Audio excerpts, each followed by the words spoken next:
چہرے کو خوبصورت پرکشش حسین بنا سکتے ہیں، کس طریقے سے آپ اپنی رنگت کو نکھار سکتے ہیں۔ یہ ٹوٹکا بہت ہی کمال کا ٹوٹکا ہے۔ اگر آپ چاہتے ہیں کہ آپ کی رنگت میں دن بہ دن نکھار آتا جائے تو اس ٹوٹکے کو آپ مستقل طور پر استعمال کرتے رہیں، یعنی ہفتے میں کم از کم 2 سے 3 دفعہ استعمال کرنے کی اس کی آپ عادت بنا لیں تو آپ کو رزلٹ 2-3 ہفتوں میں ہی نظر آئے گا، آپ خود حیران رہ جائیں گے۔ سب سے بہترین بات یہ ہے کہ اس ٹوٹکے کو استعمال کرتے ہوئے آپ کو 20 منٹ بعد ہی رزلٹ نظر آتا ہے، لیکن وہ رزلٹ جو 20 منٹ بعد نظر آتا ہے وہ صرف وقتی ہوتا ہے، کچھ عرصہ کے لیے ہوتا ہے۔ بعد میں جب اپنی جلد کا آپ خیال نہیں رکھتے تو پھر وہ اثر جاتا رہتا ہے۔ اسی لیے آپ کوشش کریں اس ٹوٹکے کو آپ ہفتے میں 2 دفعہ یا 3 دفعہ ایٹ لیسٹ جو ہے اسے استعمال کرنے کی آپ اپنی عادت بنا لیں۔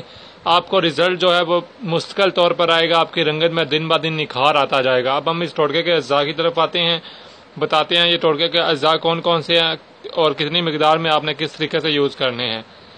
سب سے پہلے تو ملتانی مٹی آپ نے 1 چمچ لینی ہے ملتانی مٹی کی، اور ہلدی آپ نے 1 چٹکی لینی ہے۔ 1 چٹکی ہلدی اور 1 چمچ ملتانی مٹی میں آپ نے 1 سے 1.5 لیمن کا رس نچوڑ لینا ہے۔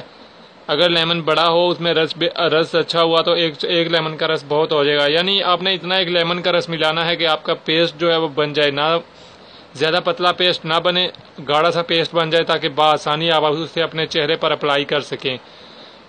جب پیسٹ بن جائے تو اس پیسٹ کو آپ اپنے چہرے پر لگا لیں، چہرے اور گردن پر اچھی طرح سے لگائیں اور اس کے بعد لگا رہنے دیں۔ 20 منٹ آپ انتظار کریں۔ جب 20 منٹ گزر جائیں تو آپ اپنے چہرے کو نیم گرم یا تازے پانی سے چہرہ اپنا دھو لیں۔ ان 20 منٹ میں ہی آپ